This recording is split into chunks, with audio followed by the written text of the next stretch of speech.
And thank you for joining us for CBN News Watch. I'm Ephraim Graham. The Trump administration is examining options for confronting North Korea over its unprecedented intercontinental ballistic missile launch. In Europe, the president is hoping to convince world leaders to take action against the rogue state. And all options, including a military one, are on the table. Gary Lane has more. A warm welcome and red carpet treatment for President Trump and the First Lady as they arrived in Poland. Making a stop in Warsaw before the G20 summit in Germany was largely symbolic. The president firming up an alliance of shared goals and ideals and sending a strong message to Germany and Russia. The United States will stand by its like-minded friends. One topic overshadowed Trump's Poland visit, and it is likely to dominate upcoming discussions with Russia President Putin in Germany.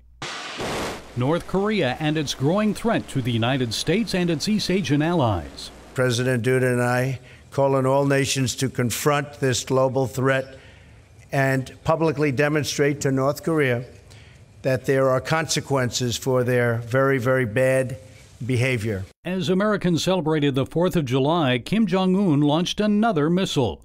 This one his first ICBM, an intercontinental ballistic missile that could reach the United States. Eric Rosales is CBN News national security correspondent. Eric, can it hit Hawaii, maybe the West Coast? Yeah, that's what they're thinking right now. They're debating on whether or not it could actually hit the West Coast, such as Los Angeles, but Alaska is the biggest issue right now. And then from that, actually the Hawaiian Islands is another issue that we have to be concerned about. President Trump criticized China for not doing more to stop the missile launches and North Korea's advancing nuclear program. In fact, the launch vehicle used in Tuesday's launch is believed to have been supplied by China. So what can the United States do to eliminate the North Korea missile threat to its homeland? Anthony Ruggiero of the Foundation for the Defense of Democracy says the U.S. has more options than just military ones. Let's go after all of the networks of Chinese companies that are working with North Korea. Let's just do that immediately. And that would start to have an impact on North Korea. At a minimum, it would start to hurt the regime. Gary Lane, CBN News. House Majority Whip Steve Scalise is back in the intensive care unit. Officials say the Louisiana congressman is back in intensive care because of infection concerns. Scalise and 4 others were injured last month after a gunman opened fire on a Republican baseball practice near Alexandria, Virginia. U.S. Capitol Police were able to kill the gunman, but not before he shot the congressman. Scalise was shot in the hip and the bullet tore into blood vessels, bones, and internal organs. A New York police officer is dead after she was shot in the head Wednesday morning. Officer Myosotis Familia was sitting in her patrol car with her partner when a man suddenly shot her in the head through the car window. The killer was 34-year-old Alexander Bonds. Police confronted the suspect and killed him after he pulled out a revolver. Bonds had a violent history. He also expressed anger towards police in a Facebook video just last year. Myosotis leaves behind 3 children. A Canadian baby was given a health card without an assigned gender identity. The Christian Post reports this is the world's first gender-free child. Evangelist Franklin Graham calls the parents' decision, quote, nonsense. The parents claim giving their child a specific gender is a human rights violation. Graham responded in a Facebook post Wednesday saying, this Canadian parent believes that assigning a child's sex at birth is a human rights violation, and they wanted their baby to be registered as gender unknown so they can decide their own sex. That's nonsense. The child's parents identifies as non-binary gender, queer, trans person. Democrats in Oregon have passed a bill requiring health insurers to pay for abortions for residents and illegal immigrants. The new bill essentially makes the procedure free, and it covers abortion for virtually any reason, even late-term and sex-selection abortions. Health insurers would have to provide free abortions to all patients without a copay. Republican lawmakers tried to block the bill, but did not have enough votes. It does provide an exemption for churches and religious nonprofit organizations. Activists gathered outside the British Embassy in Washington, D.C. yesterday for a prayer vigil dedicated to 11-month-old British baby Charlie Gard. A UK court told his parents they couldn't bring him to the U.S. for an experimental treatment for a rare condition called mitochondrial disease. And they said their child should die with, quote, dignity instead. Reverend Patrick Mahoney, who organized the vigil, says parents have a right to fight for their children's lives. Shouldn't parents have the right to decide what is best for their children? And Charlie, sadly, we're seeing this all over the world. This is a global issue, particularly in developed countries, that we are seeing hospitals, courts make decisions for parents.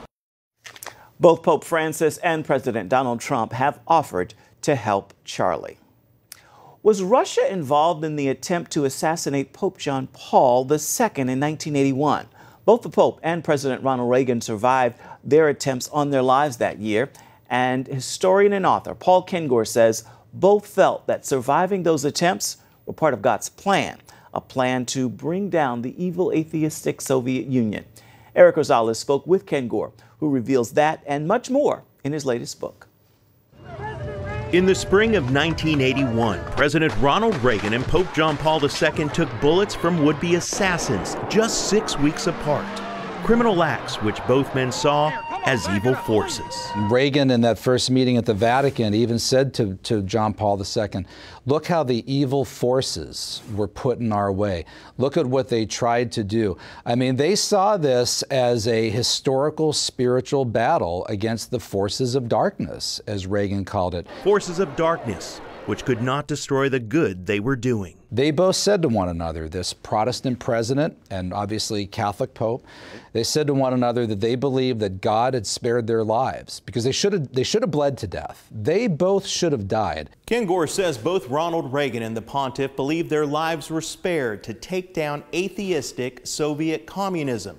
In Kengor's book titled A Pope and a President, Pope John Paul II, Ronald Reagan, and the Extraordinary Untold Story of the 20th Century, also reveals the never-before-seen plan by the Soviet Union to assassinate Pope John Paul II. I learned that Bill Casey at the CIA led a truly super-secret investigation led by two women. Institutional CIA couldn't imagine that Moscow would ever shoot a pope, right? But John Paul II and Bill Casey and Ronald Reagan and Bill Clark, they thought this was an evil empire. They thought, oh yeah, these guys would shoot a pope. In the end, Kengor says evidence showed a Soviet military intelligence unit carried out the attack in a plan approved by the infamous KGB. Eric Rosales, CBN News. The concept of freedom in America did not start with the Declaration of Independence. The seeds were planted thousands of years ago in ancient Israel. We've got the story next.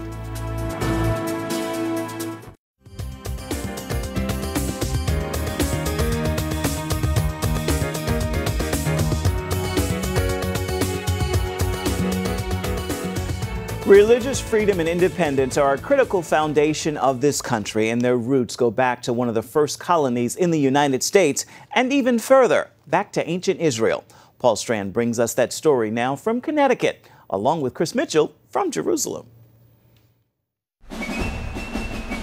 In wilderness like this, some 100 Puritan settlers, led by the Reverend Thomas Hooker, made their way in 1636 to what became Connecticut's capital, Hartford.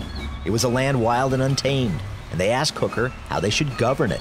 What he preached May 31st, 1638, as it says at the base of this statue, sowed the seeds of free constitutional government in America. The main idea in Hooker's sermon was this: the foundation of authority is laid firstly in the free consent of the people.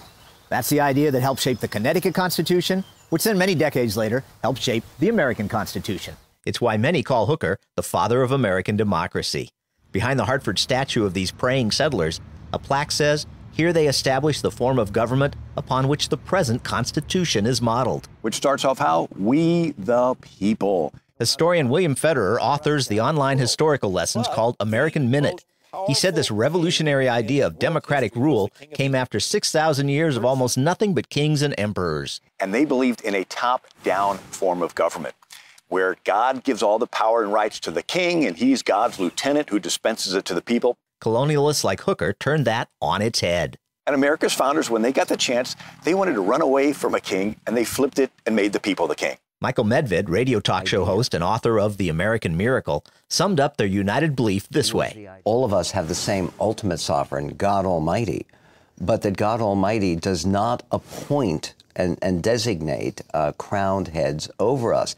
The power comes from the people. John Jay, the first Chief Justice, said the people are the sovereign of this country. Medved added, though, the Founding Fathers, for all their faith in freedom, feared a powerful state like Anglican Virginia could so dominate the country as to force its brand of faith on all the other states. Solution? You make a First Amendment which says Congress shall make no law respecting establishment of religion. They didn't want a federal Walmart to come in town and put out of business their local mom and pop denomination. They did seem bound, though, by a common faith foundation. The idea of providence, the idea that they were doing God's work, that this American experiment was ultimately an American miracle. But these foundations and principles didn't form here in the colonies.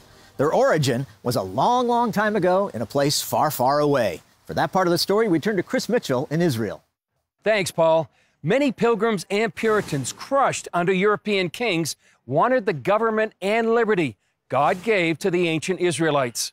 When Moses took the children of Israel out of Egypt, that was the first instance in world history of an entire nation with no king. One thing after another was revolutionary in this Hebrew republic, such as the tribes electing their own leaders, and that all people were to be treated as equals.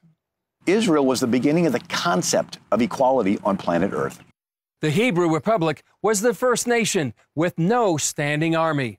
You have a king, he has an army to enforce his will. In Israel, every man was in the militia and armed and ready at a moment's notice to defend his family and his community. It was the first nation where everyone was taught to read, so everyone could know the law. Israel had no police. Not only did everyone get taught the law, everyone was responsible to help enforce the law. Michael Medved is quick to point out that America's founders didn't adopt Old Testament law wholesale, like, for instance, the ancient law that would put wayward teenagers to death. A rebellious son is going to be stoned, and I don't mean stoned with marijuana, but he's going to lose his life. Federer agrees, though he insists most colonial Christians shared this crucial belief with ancient Israelites.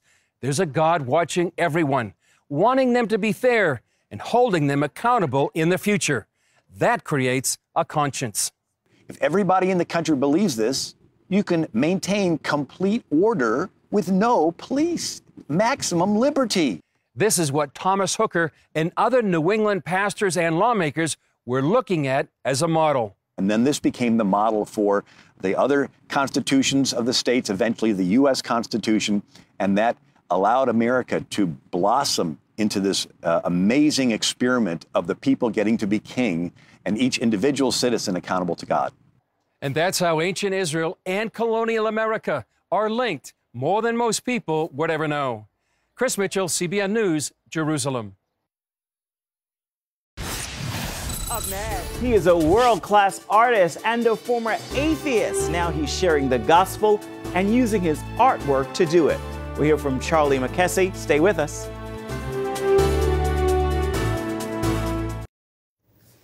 He is an artist who was once an atheist, and yet today he's described as the finest evangelist in the UK. He's also one of the most unorthodox. John Jessup brings us the story now from London.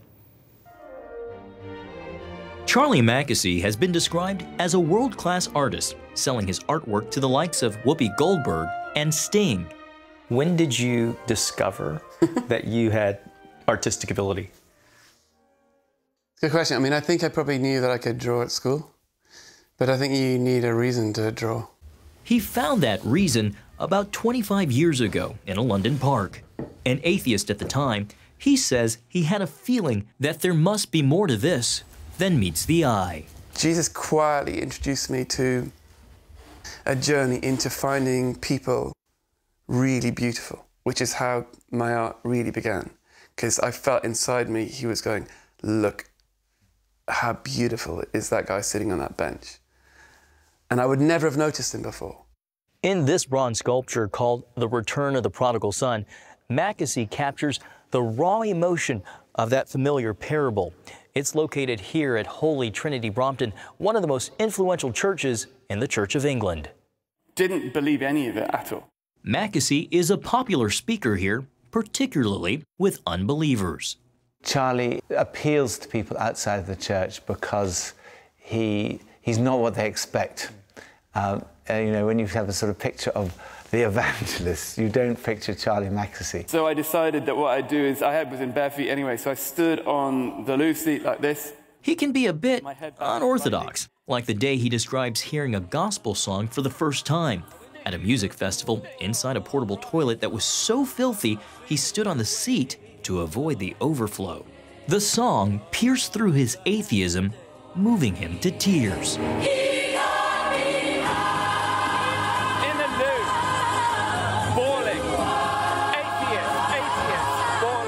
And he's very humble, very unpretentious. He tells stories against himself. I didn't really know what had happened to me, but as I was feeling it, my left foot slipped. And I went up to here. While Mackesy's stories may not be for the faint of heart, he points out that those closest to Jesus, the disciples, could also be described as objectionable. I realized that they were naughty people, unreligious people, people who didn't really have a religious etiquette, who probably wouldn't be that welcome in church. I thought Christianity was be clean, come to church, be nice, don't use the F word, and you'll be accepted and liked, because that's the thing, it's a meritocracy. And if you want to belong, be a certain way. And he says you're loved. You're loved as you are, covered in whatever it is, on the inside or out. I think he's the finest evangelist in the UK at the moment. People outside the church, I would rather take them to hear Charlie than anybody else in the UK. And he wasn't joking. That's completely ridiculous. This all comes as a shock to Mackesy, which is understandable given his life story. We had kind of religious things at school, and I hated it. We sang about God, but I didn't like God.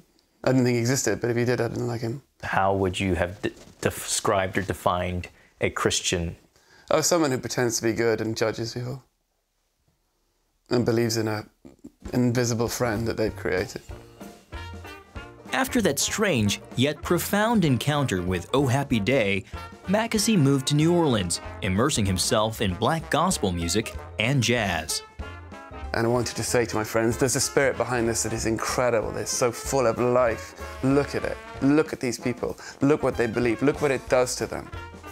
Mackesy sees his art foremost as a way to introduce God to the people he loves. Like Prodigal Daughter for a friend who struggled with bipolar disorder. You know, if you try to explain your words like, oh, God loves you, or you're loved, they don't really carry any meaning at all. To be held is somewhere she always wanted. So I said, this is what God is like. Mackesy's art is also a record of God's presence in his own life. I really wanted to play the piano, but I was really rubbish. And for me, the angel represents the voice of God saying, I'm with you, I love you, we'll go there together, I'll help you with this, you're not alone. And this painting, simply titled Known. But there was one day when I was on my bike crossing a bridge in London, and it lasted about 11 seconds. But it was this kind of, you're known, you're loved, this God exists and he loves you, he knows you, you're known, you're fully known, you're fully known. Warts, darkness. You don't have to pretend to be anything. John Jessup, CBN News, London. You are fully known and don't have to pretend to be anything. What a beautiful sentiment. Stay with us. There's much more of CBN News Watch right ahead. It is time now for your Thursday Thankful. Every day is a day of Thanksgiving, and today I hope you'll join me in this prayer of gratitude. Father, I awake this new day grateful for the simple gift of rest. In all that you've called us to do, you've also called us to rest. In that time, we rest, we are refreshed, we are renewed, and we are recharged to be about our Father's business. With that word, make this a Thankful Thursday. That is going to do it for this edition of CBN Newswatch. You can find more of our exclusive coverage of the issues you care most about at cbnnews.com. We'd love to hear what you think about the stories you've seen here today. You can do that by emailing newswatch@cbn.com. Thank you for watching. We'll see you right back here tomorrow. Make it a thankful Thursday, everybody.